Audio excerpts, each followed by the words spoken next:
The Witch of the Wilds, the Fereldens call her. To the chastened, she is the mother of vengeance. Among the Dalish elves, she is Asha Belinar, the woman of many years. The shape-shifting mage Flemeth has cast a large shadow for centuries from the depths of the Kokari wilds.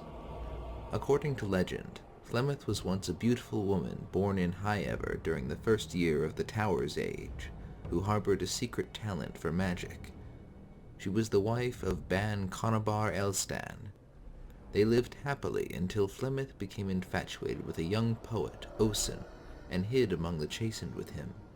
Years later, they received word that Ban Conabar was on his deathbed and had requested Flemeth come see him one last time. It was a trap. Osen was killed and Conabar imprisoned Flemeth in the tallest tower of his castle.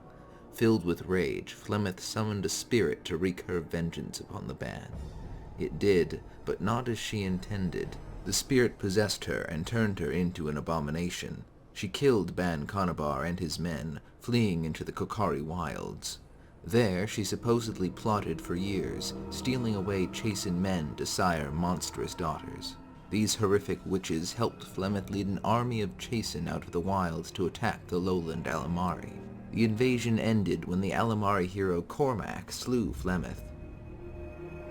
Almost everything I have just described of the popular legend of Flemeth is false or only half true. Flemeth was still alive in the Kokari wilds as late as 930 Dragon. According to the story she told her daughter, Morrigan, it was actually Osen who was her husband.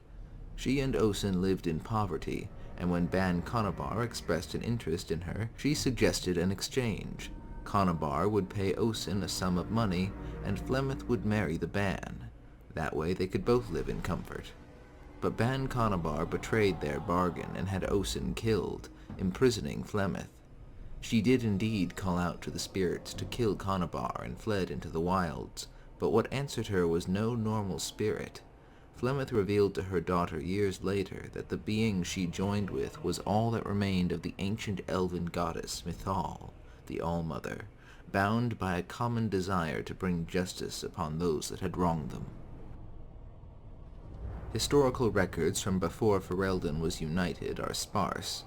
There is no actual evidence of any Ban Conabar or a Flemeth of Highever, but some speculate that the legend may allude to Tairn Telemal, son of Caedmon and great-grandson of Hafter, the first Tairn. He is said to have been killed by his wife, whom he had imprisoned for unfaithfulness after she was released by sympathetic servants. A chastened invasion really did occur 100 years after Tairn Talamal's death, and Alamari stories describe many witches in their ranks, though Flemeth herself denied ever leading an army or fighting anyone named Cormac.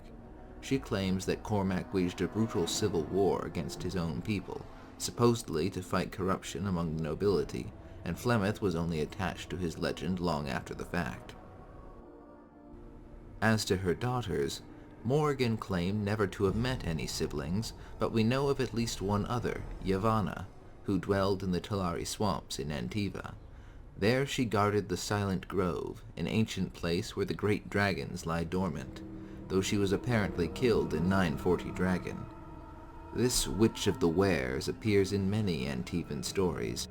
She supposedly prophesied the death of Queen Madrigal, whose assassination named the Steel Age, and even appeared at the Canary siege of Selene in 690 Steel to call a dragon down upon the attackers.